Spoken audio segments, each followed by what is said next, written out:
பீர்க்கங்காய் பொரியல் செய்ய போகிறோம். அதுக்கு 2 பீர்க்கங்காயை தோல் எடுத்துட்டு கட் பண்ணி தண்ணியில் போட்டு வச்சுருக்கேன். ஒரு வெங்காயம் தக்காளி. நீ எப்படி தாளிக்கலாம் வாங்க. கடாய் வச்சுக்கிடுங்க. கடாயில் 1 ஸ்பூன் எண்ணெய் ஊற்றிக்கிடுங்க. 1 ஸ்பூன் எண்ணெய் ஊற்றியாச்சு. இனி 1 ஸ்பூன் உளுந்தம்பருப்பு, 1/2 ஸ்பூன் சோம்பு, கடுகுலாம் சேர்த்துக்கலாம். நல்லா பொரியட்டும். 2 கருவேப்பிலை போட்டுக்கிடுங்க. வெங்காயம், ஒரு வெங்காயத்தை பொடிசாக கட் பண்ணி வச்சுருக்கேன். இது சேர்த்துக்கிடுங்க. வெங்காயத்தை நல்லா வதக்கிக்கிடுங்க. வெங்காயம் வதங்கிருச்சு. ஒரு தக்காளி சேர்த்துக்கிடுங்க. வெங்காயம் தக்காளி நல்லா வதங்கிருச்சு. கழுவி வச்ச பீர்க்கங்காவை சேர்த்துக்கிடுங்க. 1 ஸ்பூன் சாம்பார் தூள் போட்டுக்கிடுங்க. தேவையான அளவு உப்பு போட்டுக்கிடுங்க. 1/4 ஸ்பூன் மிளகாத்தூள் போட்டுக்கிடுங்க. போட்டுட்டு நல்லா கலந்துட்டு ஒரு 5 நிமிஷம் சிம்மில் வச்சு வேக வச்சுக்கலாம்.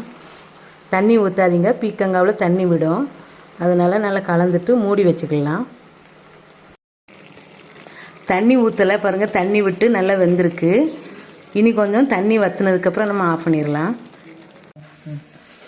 நம்ம தண்ணி எதுவும் ஊற்றலை, நல்லா தண்ணி விட்டு வெந்து காய் நல்லா சூப்பராக வந்துருச்சு. பொரியல் சூப்பராக ரெடி ஆயிடுச்சு பாருங்கள்.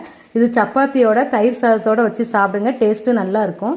இந்த வீடியோ பிடிச்சிருந்தால் லைக் பண்ணுங்கள், ஷேர் பண்ணுங்கள். புஷ்பா குக்ஸுக்கு சப்ஸ்கிரைப் பண்ணுங்கள். அடுத்த வீடியோவில் பார்க்கலாம்.